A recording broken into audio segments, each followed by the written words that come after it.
My name is Leif, Army Infantry. I was stationed in Camp Virginia in Kuwait. I was a gunner doing convoy security from Kuwait all up and down Iraq.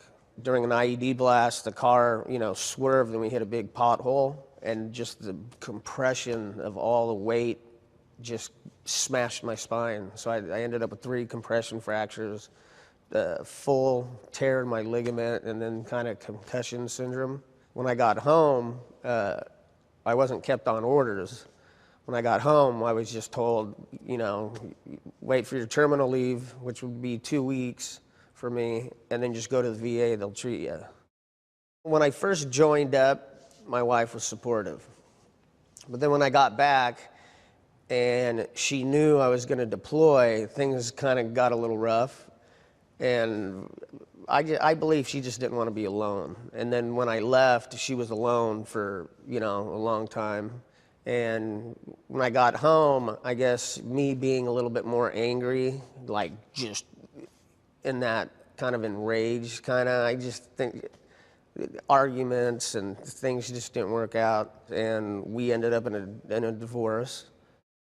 My first panic attack I had, I was actually still with my wife at the time, and we were walking in the shopping mall, and all of a sudden my neck just started like clenching, and I was like tripping, just going, whoa, what's going on? It was an overwhelming feeling that there was like a sniper pointing at me. I was crying, but trying to hold it in, be tough. And then all of a sudden my training took over. I don't really remember much, but I guess I grabbed her and we went like maybe a foot against the wall and just went out this back way of the mall. I was really explosive coming home, getting in a lot of fights, getting really depressed where, I wanting to end it a few times. I was always scanning, and because I was always the front gunner up in the front of the convoy.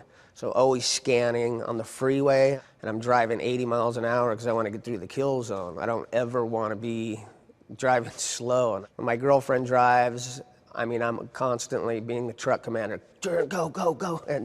And she gets kind of annoyed sometimes, but luckily she's very patient. First 2 years, I drank every single day, morning to night. I was self-medicating, trying to hide, feelings and things like that. I had the suicidal thoughts, and I just felt worthless, completely worthless. Like, I'm not a good dad. Why, my son's not living with me. Like, I'm not working. I'm, just everything. And then, the things I did over there. And so I decided to check into the psych ward at the VA. And that was a big help because I got to see a bunch of other guys, and we were just all in the same boat. When I got into the VA, that's when my care really started taking place. And like a lot of guys were scared to, go to the VA, or they just thought, oh, I'm less of a man, or nothing's really wrong with me, I don't need to go. But me, I really did have the problems, but then when going through, I learned the process, and it was real easy. You go to some warrior transition center, and they give you a caseworker, and then that caseworker books all your, office visits. You don't really have to do much. You just call them, and they did everything for me.